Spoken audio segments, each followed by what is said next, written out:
El mensaje de hoy es un poquitico pesado. Son los abiertos desde el principio, pero la semana pasada nosotros celebramos la independencia de este país.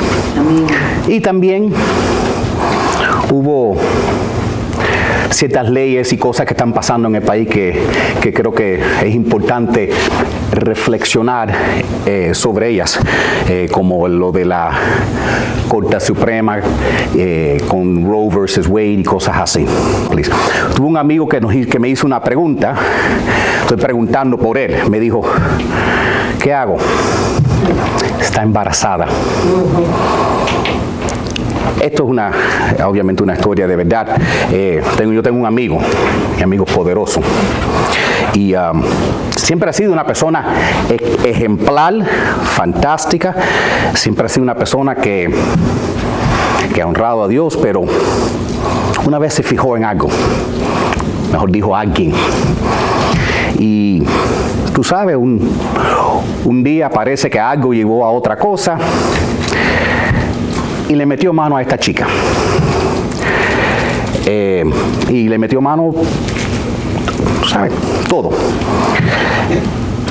Y ahora ha descubierto que ella está embarazada.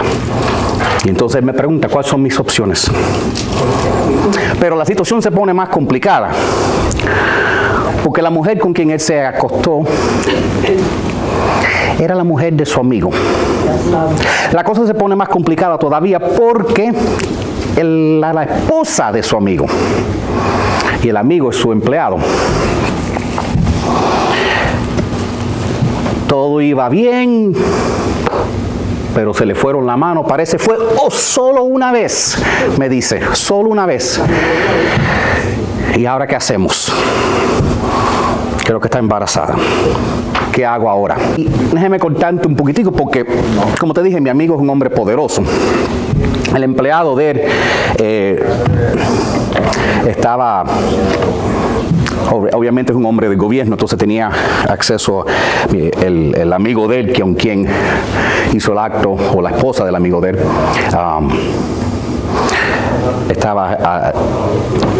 estaba en el campo de guerra y eso. Entonces mi amigo, como es poderoso, dice, ¿tú sabes qué es lo que voy a hacer? Voy a mandarlo que regrese a casa. De aquí a un año, hacen la matemática, 9 meses para atrás, estuve en casa, es mío. Problema solucionado. Problema solucionado. Pero el amigo era un marinero, un Navy SEAL. Y esos Navy SEALs tienen un sentido de lo que es el honor increíble. Y saber que lo sacaron a él mientras que sus otros marineros todavía estaban peleando a cruzar el mar. Él dijo, capitán, dime lo que hay que hacer, yo necesito regresar más posible. Entonces terminó. El plan no funcionó básicamente porque no era que esconder lo que se iba a pasar. Pero como dije, mi amigo es poderoso y mi amigo decidió tomar decisiones antes de hablar conmigo y que yo le diera mi opinión. Y entonces mi amigo, usando su influencia en el gobierno, aseguró que lo puso en el frente donde está. ¿Y eso como David? ¿Cómo David? Porque ahí están. No, esto es una historia de verdad. Y efectivamente terminó muriendo. Que es como, exacto, es casi como si lo hubiera matado él mismo.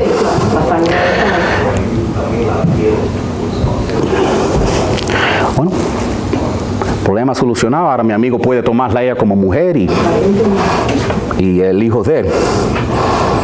Aunque es un poco feo, ¿verdad? Un poco feo que haya ha hecho un error, un pecado, vamos a decir, y después eso llevó a otro pecado, y después otro, y otro para seguir tapando, porque así es el pecado, una cosa lleva a otra, Pero qué triste vivir en un país donde una persona, porque tenga poder en el gobierno, pueda controlar y manipular las cosas. ¿Sabe? Hace más de 200 años hubo un experimento en este país. Porque había un concepto antes de eso que se llamaba Rex Lex. Y Rex Lex, que son términos latinos, significa el rey es la ley. Entonces este país decidió hacer algo que nunca se había hecho antes. Dijeron, no, el rey debe estar sujeto a la ley también. Y nosotros creemos que una república puede existir donde los ciudadanos se gobiernan a ellos mismos y que aún el rey o el gobernante es sujeto a esa ley. Y eso fue como se creó lo que se llama la Magna Carta, que fue lo que llevó a la Constitución, que fue lo que celebramos la semana pasada con los cubeticos y todas esas cosas. Fue este concepto que lo que es correcto, no importa quién tú seas, que se llama Lex Rex. Pero las personas en poder no les gustan eso, porque si tú estás en poder y tienes un problema, quieres resolverlo. Y a veces no les gusta, a veces personas en poder no les gusta vivir sujeto a bochorno. Y les dije que esta es una historia verdadera, es la historia de David, es la historia del rey David, quien no buscó consejo antes de eso y decidió cometer un homicidio, básicamente, indirectamente, contra uno que era fiel a él. Y a veces, y menciono esto porque a veces tenemos que tener cuidado que un pecado no lleve a otro pecado, y según van tratando de cubrir algo, se vaya aumentando y poniendo peor. Y a veces las personas, por tratar de evitar el problema, hacen cosas peores. Entonces, mi amigo, si alguien te pregunta a ti, next slide, ¿qué hago? Está embarazada. ¿Qué haces? Si fuera yo empezaría haciendo algunas preguntitas más. Porque uno puede estar, depende de qué estás embarazado, yo pienso. Porque si el problema es que hay un embarazo de un ratón, creo que no es un problema. Por ejemplo, yo soy un padre y cada vez en cuando, como un padre, oigo el grito de uno de mis hijos que me dice: ¡Papi, lo voy a matar! ¡Lo voy a matar! Y yo tengo que coger un poquitico más información antes de decir, porque si es una cucaracha, písala. Si es el perrito del vecino, bueno, déjeme pensarlo. Y si es su hermanito menor, espera, vamos a ver la situación, ¿verdad? Depende de lo que tú quieras matar. A veces hay que tener un poquitico más de información antes de contestar. Entonces, cuando alguien te pregunte qué hago, hay que saber exactamente cuál es la situación. Porque dependiendo de exactamente lo que hay, podemos enfrentar y saber lo que hay. Porque si la mamá es humana y si el papá es humano, científicamente, y creo que sabemos que toda la naturaleza reproduce detrás de sí mismo, entonces posiblemente el bebé sea humano también. Y antes que cometamos otro error, después del primero, quizás podemos abrir nuestros ojos y ver que siempre en cada problema hay una oportunidad. Amén. Y a veces tú dices, pero ¿qué oportunidad puede haber después de un pecado? Bueno, entre otras oportunidades, hay la oportunidad de hacer lo que... Déjeme, vamos a mirarlo. Cuando nosotros decimos que admiramos a alguien, ¿por qué decimos que admiramos a alguien? ¿Tiene algo que te gusta? O algo que ha hecho, que no fue fácil, que fue más, tomaron decisiones que fueron más allá que ellos mismos. Next slide. Por ejemplo, porque a veces hay que ver que en cada problema hay una oportunidad. Hace unos cuantos años había un bote, la Costa Concordia, no sé si se recuerdan de esto. El bote se acercó un poquitico demasiado a la orilla y se viró. Cientos de personas se murieron. Francesco, el capitán, saben que el capitán se ha puesto a caer con el bote, hundirse con el bote. Primero salen. Dice que se noqueó y que se quedó inconsciente y que cayó en el primer bote que salió de ahí. Cayó en el primer salvavidas que estaba ahí accidentalmente. Dice, no. Bueno, obviamente a él le quitaron la posición, lo metieron en la cárcel porque dijeron que él estaba responsable por esas vidas. Estaba responsable por esas vidas. Y a él lo hicieron un villano porque dijeron, tú solo te preocupaste por ti y no por todo eso, y no por quien estaban bajo tu cuidado. Pasan 3 años. Next slide. Hay un avión volando. El avión sale de LaGuardia, del aeropuerto de LaGuardia. Unos geese, unos patos, no sé cómo se dicen geese en español, pero son como patos grandes. Como gansos. Unos gansos deciden meterse en el motor del avión. Bueno, los gansos no sobrevivieron, pero tampoco el motor. El avión se quedó sin motor. El capitán Scully dio cuenta que sin motor no había manera de llegar a ningún aeropuerto y decidió hacer algo que nunca jamás se había hecho, lo imposible: tratar de aterrizar un avión en el agua. Milagrosamente lo hizo. Le llaman el milagro en el Hudson. Sacaron una película de eso con Tom Hanks. Ahora, llega y aterriza, ya el milagro ocurrió, aterriza en el agua.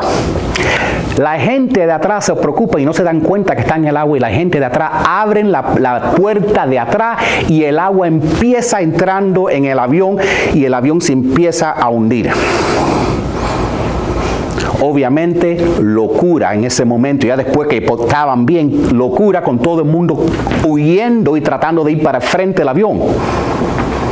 Todo el mundo excepto una persona, el capitán Scully, quien 3 veces entró bajo el agua, revisando asiento por asiento abajo el agua, para asegurar que no quedara nadie atrás del avión que estaba bajo el agua.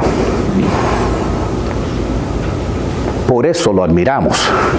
Por eso, porque él, en vez de salir corriendo, sabía, yo estoy responsable por estas personas que están bajo mi cuidado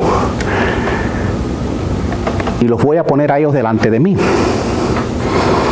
Entonces, cuando hay un problema, hay una oportunidad. Next slide. Obviamente, tu amigo te pregunta, está embarazada, ¿qué puedo hacer? Una opción siempre es, bueno, se pueden casar. Ahora, eso pueda que sí o pueda que no sea la mejor, voy a ser honesto, pueda que no sea la mejor solución.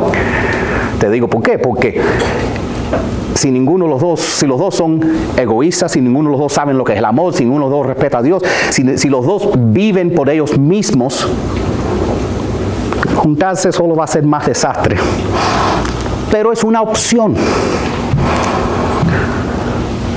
Es una opción, pero por lo menos cuando nosotros pensamos en ver esa oportunidad para ser alguien quien alguien admire, uno es que esa persona pone a otra gente delante de ellos. Otra cosa que vemos en una persona a quien admiramos es que ellos no son impulsivos, no son dramáticos, no hacen decisiones sin pensar, no añadan un problema al otro, son prudentes, tienen cuidado, aguantan, se dan cuenta que habrá un problema y será grande, pero no es el fin del mundo. ¿Qué es lo que a veces hay que recordarle a alguien cuando te dice, ¿qué hago? Estoy embarazado. Estos no son los planes míos. ¿Qué hago ahora? Iba a ir a la universidad. ¿Qué hago? Como dije, estoy preguntando. Y como dije, hay que hacer más preguntas de ver la situación. Next slide. Porque si este fue el papá, Kung Fu Panda, la única persona que se va a enojar si se aborta van a ser los chinos. Tú sabes que todos los pandas en el mundo entero son propiedad de la China. Si tú ves un panda en un zoológico, ese zoológico le está pagando a la China $1 millón para rentar el panda. Algo interesante ahí. Pero sí es pero el punto es que depende cuál es el problema que verdaderamente tenemos. Y quiero decir que no estoy buscando tirar culpa sobre personas. Las estadísticas nos dicen lo siguiente. Las estadísticas nos dicen que 1 de cada 3 mujeres, 1, 2, 3, 4, 5, hay 5 mujeres aquí, por lo menos 1 o 2 han tenido un aborto, estadísticamente. 1 de cada 3 mujeres tendrá un aborto en su vida. 1 de cada 4 ya lo ha tenido antes de los años de 45. La mayoría que tiene uno va a tener más de uno. Esas son las estadísticas fuertes. Y eso es algo que afecta no solo a la mujer, pero también afecta al hombre, porque no es solo una persona que hace un bebé. Entonces, quiero decir que no estoy tocando este tópico. No estoy tocando este tópico porque quiero echarle culpa si alguien ha pasado por algo. Y sé que hay situaciones feas que a veces ocurren, pero a veces hay que poder enfrentar lo que es la verdad, porque si no enfrentamos la verdad no puede haber sanación. Next slide. La palabra de Dios nos dice, next slide, que hablando de Dios, que Él sana a los quebrantados de corazón y que Él venda sus heridas. Y nosotros tenemos que darnos, es parte del proceso de sanación. Y no es que yo te quiera, quizás si ha pasado por algo causante dolor o el que me esté escuchando por el internet, pero también quiero asegurar que si necesitas ser sanado, que puedas empezar ese proceso. Porque a veces las personas tratan de usar palabras para esconder lo que es en este proceso. Por ejemplo, a veces la persona dice, bueno, en sí no fue un aborto porque fue solo un grupo de células. Next slide. Bueno, mi hermano hasta recientemente, mi hermano ahora tiene un bebé, pero por un tiempo mi hermano estaba tratando estaban teniendo problemas con concepción y estaban yendo a clínicas. Y algo interesante de las clínicas, ellos cogen las spermatozoas y los huevos y los unen. Y ellos saben exactamente cuando eso está vivo, porque te están cobrando docenas de miles de dólares por ese procedimiento. Y cuando ellos te dicen, aquí hay vida, ellos saben, ahí hay vida. Ellos no lo dudan, ellos saben que ya ese huevo y esto están juntos y saben que si eso es cuidado, va a ser un humano y que tiene ya todo lo que tendrá en toda su vida. Next slide. Pero lo que pasa es que a veces la gente dice, no, pero solo es un grupito de células en ese punto.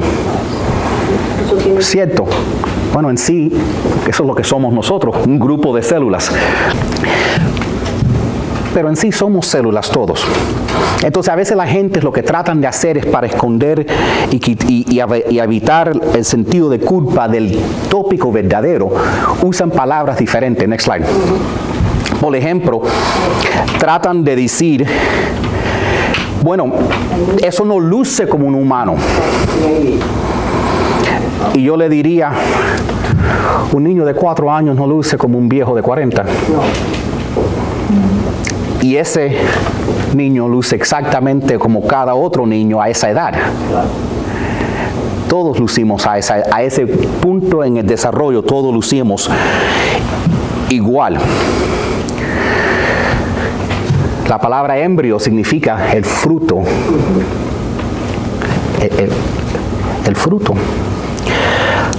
Next slide. La palabra de Dios nos dice que en verdad lo que Dios quiere, dice, el sacrificio que sí deseas es un espíritu quebrantado.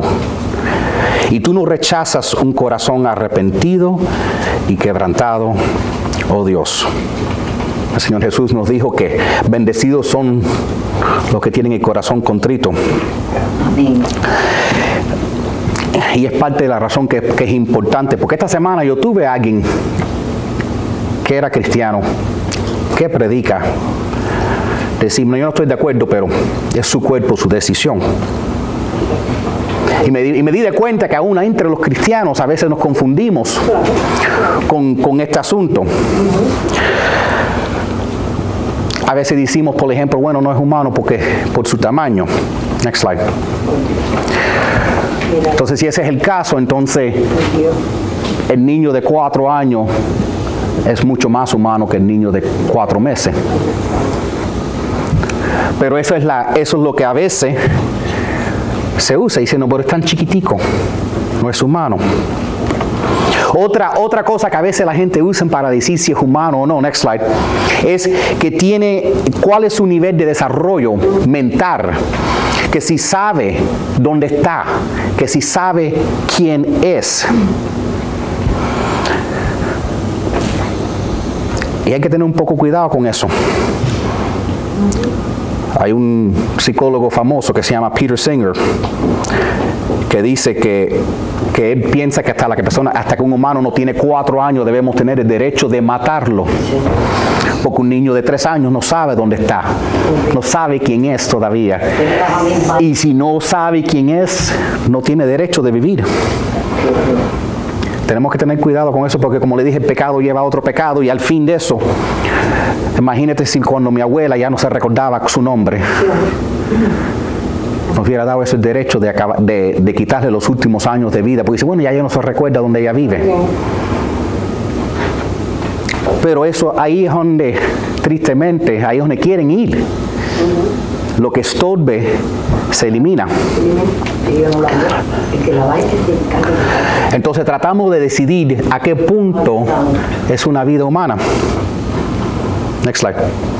Porque esto es una amiba, es una célula, pero esto nunca se va a desarrollar en algo más de lo que ya es.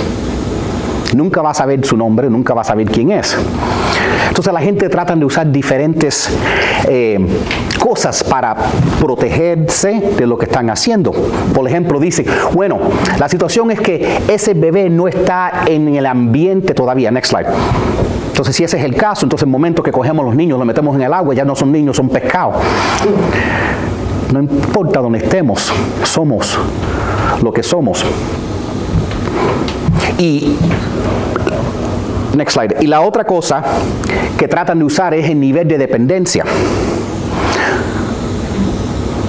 Pero a las personas que dicen que parte de la razón que la madre debe tener el derecho de poder hacer esto es porque la criatura o el bebé o el embrio o lo que sea está completamente dependido a ello. Pero sabemos por la ley que si una madre tiene 2 hijos, uno que tiene 6 y otro que tiene 16, si deja la niña de 16 años en la casa y se va para la discoteca por 3 horas, la ley no le va a hacer nada. Si deja el niño de 6 años en la casa y se va para la discoteca, la van a meter en la cárcel. Porque van a decir, el niño de 6 años es más dependiente de ti. Pero ¿qué le digo a mi amigo que me dice, no, yo sé lo que dice la Biblia, pero es su cuerpo y ella puede hacer su decisión? Next slide. Su cuerpo, su decisión. Eso no es lo que dicen ahora. Bueno, igual que cuando me preguntan, estoy embarazado, ¿qué hago? Yo digo que hay que preguntar más preguntas. Yo tengo que preguntar, cuando tú dices tu cuerpo, tu decisión, tienes que darme más información. Si estamos hablando que el derecho de una mujer es escoger qué color se va a pintar sus uñas, 100%, píntate las uñas el color que tú quieres. Si estamos hablando del derecho de una mujer comprar una cartera que le cuesta $1,800 de Gucci, cómprala. Tiene todo el derecho. Si tiene dinero. Si tiene dinero. Pero eso no automáticamente puede brincar a alguien que esté bajo su cuidado. La palabra de Dios nos dice lo siguiente. Y Dios dice, no tengas ningún otro Dios aparte de mí. Amén. Y la razón que pongo esto, porque de eso se trata. Al fin de cabo, lo que se trata es, cuando nosotros decimos mi cuerpo, mi decisión, lo que estamos diciendo, yo soy Dios. No necesito Dios. Yo soy el Dios de mi vida. Y de la misma manera que empecé la historia con David, diciendo, David, si yo soy el rey, yo estoy por encima de la ley, en realidad, cada hombre puede decir, yo soy rey de mi casa. Y cada mujer puede decir, yo soy rey de mi hogar, rey de mi cuerpo. Y por eso puse contraste con la Magna Carta, que hay cosas que son correctas, sea quien tú eres. Lo que es correcto y lo que es incorrecto, incorrecto. Y lo que pasa es que usamos palabras para evitar o para tratar de coger lo que estamos tratando de destruir y que no sea humano. Next slide. Por ejemplo, una de las cosas que están bien grandes en este momento es el racismo. Bueno, la razón que podían castigar a los esclavos es porque no consideraban que eran personas, eran propiedad. La manera que los alemanes casi eliminaron los judíos es porque no lo veían como personas, lo veían como animales. Y la manera que abortamos los niños es que no los llamamos niños. Porque si no reconoces que es un humano, entonces no duele tanto. Pero si no enfrentamos lo que es la verdad, ¿cómo Dios nos puede perdonar? Le dije que este mensaje iba a ser heavy. Next slide. Emmett Till era un muchacho bueno, que un día fue a ver en 1955 a un familiar, pero en el proceso cruzó un barrio de blancos. Y una señora dijo que este muchacho le flichó y que la agarró y que trató de hacer cosas con ella. Entonces el esposo de la mujer, y quiero mencionar que ella después dijo, bueno, sí me dijo que estaba linda, pero no hizo nada de lo demás. Solo me sentí mal. Pero ya era muy tarde, porque el marido de ella, cuando escuchó esto, dijo, te violó, lo mato. Y efectivamente encontró a ese muchacho y lo mató.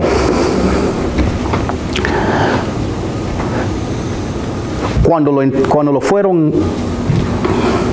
fueron a enterrar, la madre dijo, abre la caja, abre el ataúd, porque yo quiero que vean lo que le hicieron a mi hijo inocente. Next slide. Le sacaron los ojos, le dieron patadas hasta que lo deformaron, una bala en la cabeza, lo amarraron con alambre de púa.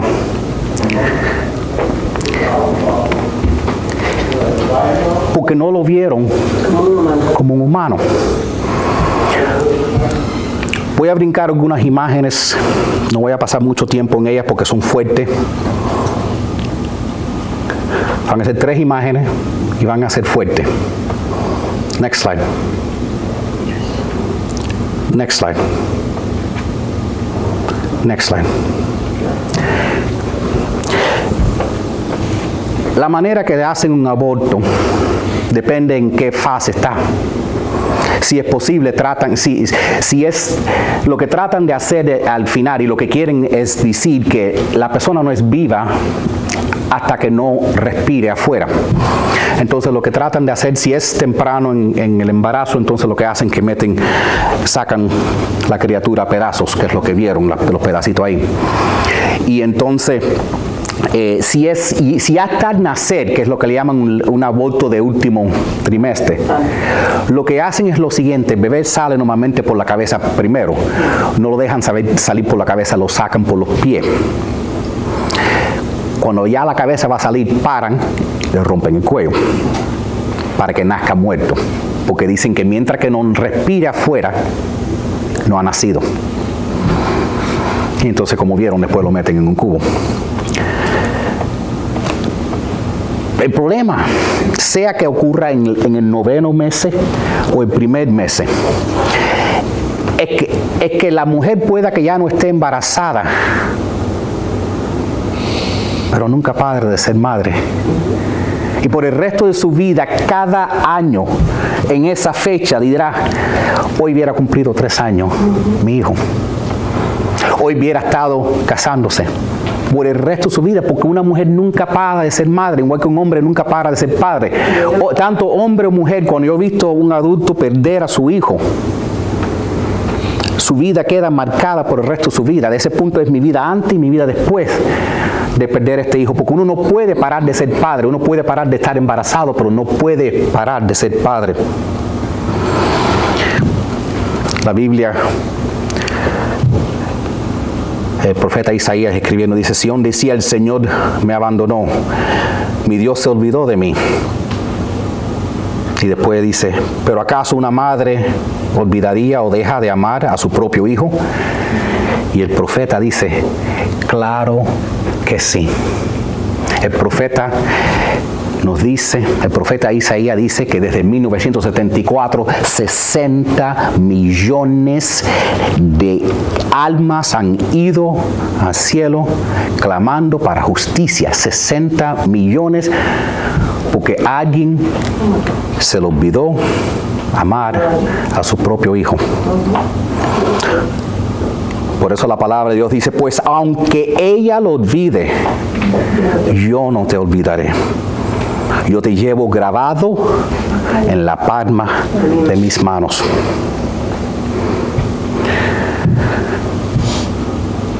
Yo no sé, quizás esto no sea algo para hoy, pero quizás un día alguien se te acerque a ti. Lo que está ocurriendo hoy en día con la ley. Lo primero que hizo Faraón, mandó matar a todos los niños. Nosotros vamos a tener... partera, no te vamos a obedecer. Y no lo es una guerra espiritual. Es una guerra espiritual. Cuando en el jardín de Edén, Adán y Eva pecaron, yo quizás tuviera que hacer otra prédica porque si no estamos aquí 3 horas. ¿Ok?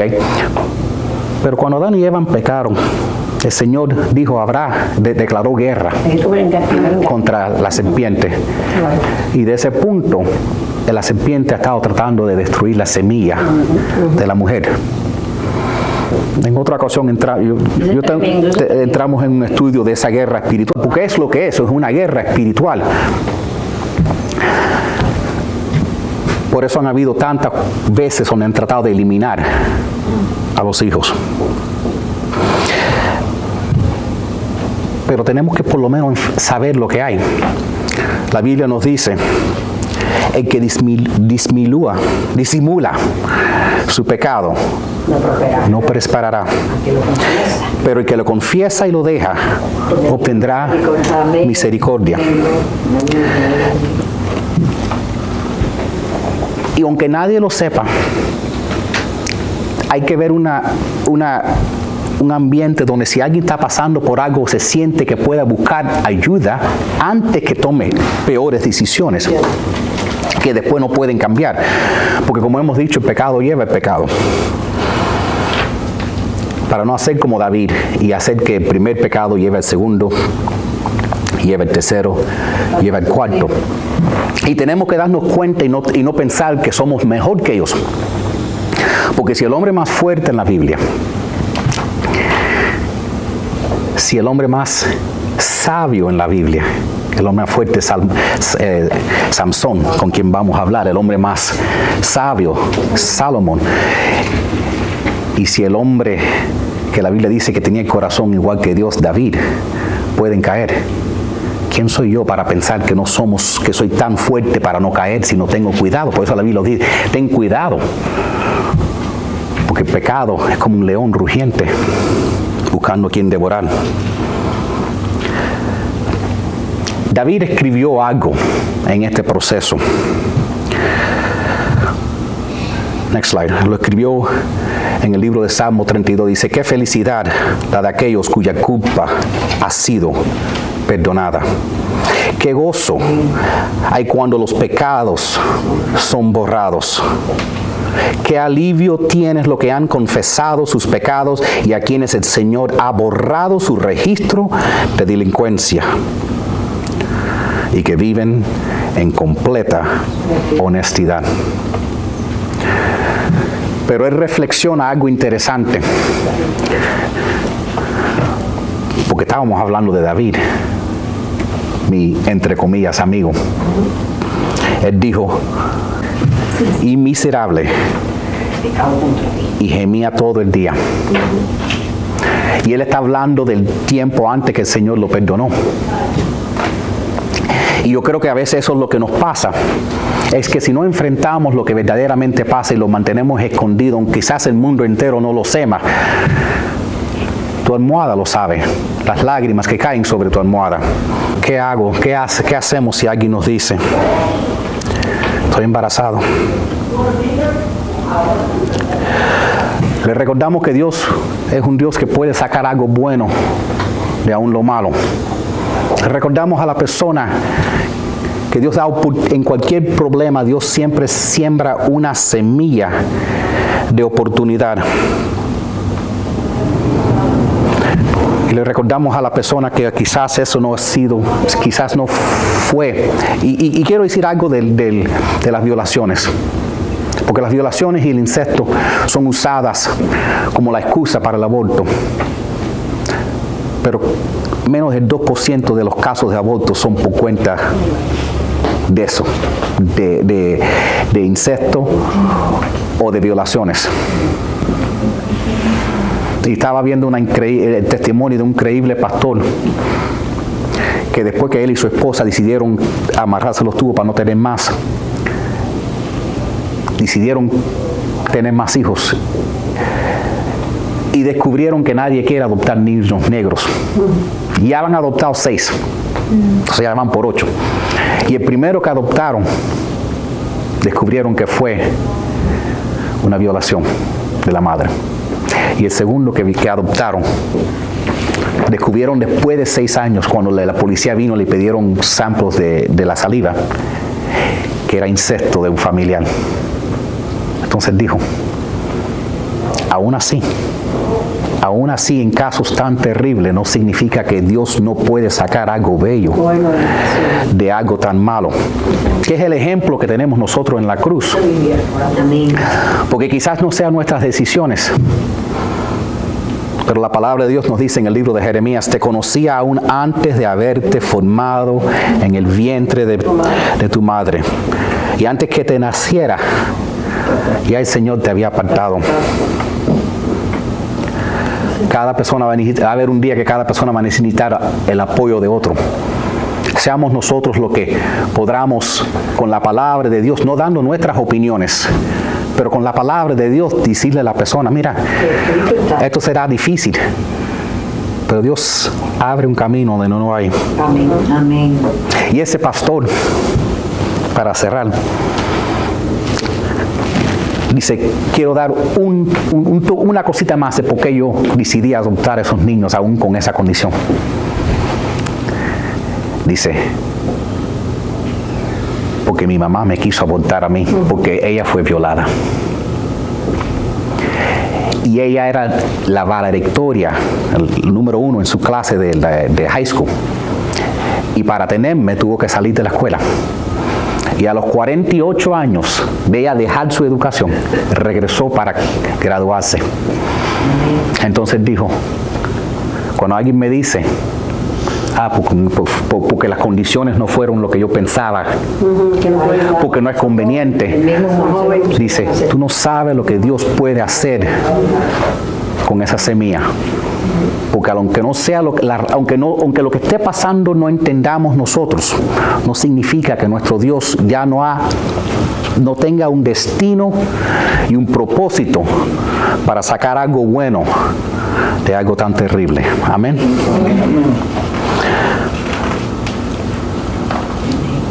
Les voy a pedir que bajen sus cabezas. Dios, nosotros sabemos que tú todavía contestas oraciones, Padre. Dios, sabemos que tú todavía levantas los muertos, Padre. Nosotros como nación, Señor, te damos gracias por toda la libertad que tenemos, que podemos adorarte en este país, Señor. Te damos gracias, Señor, que tú sigues siendo Dios. Te adoramos sabiendo que tú nos bendices por tu gracia y no por lo que no lo merecemos, Señor. Y Padre, si hay alguien aquí que me esté escuchando que necesita un milagro en este momento, Señor, yo pido que tú se lo concedas, Padre. Tú sabes las necesidades que tienen las personas en este momento, Señor. Tú sabes lo que están pasando, Padre. Sea una situación de salud, Padre, tú eres el Dios que sana, Padre. Si es una situación de legal, Padre, tú estás por encima de toda autoridad y todo poder y principado, tú estás por encima de ellos, Padre. Si es situación de familia, Señor, tú eres el que tocas corazones, Señor. Tú eres el que restaura a los hijos pródigos. Tú eres el que restaura la paz en el hogar, Padre. Señor, te damos las gracias porque tú eres digno de nuestro testimonio. Tú eres digno de nuestra adoración. Tú eres el Dios de segunda y terceras oportunidades, Señor. Tú eres nuestro Dios que nos bendice por tu amor y tu fidelidad. Y por eso te adoramos. En el nombre de Jesucristo. Amén. Voy a pedir que se pongan de pie. Vamos a hacer una declaración todos juntos porque yo creo que hay poder en nuestras palabras.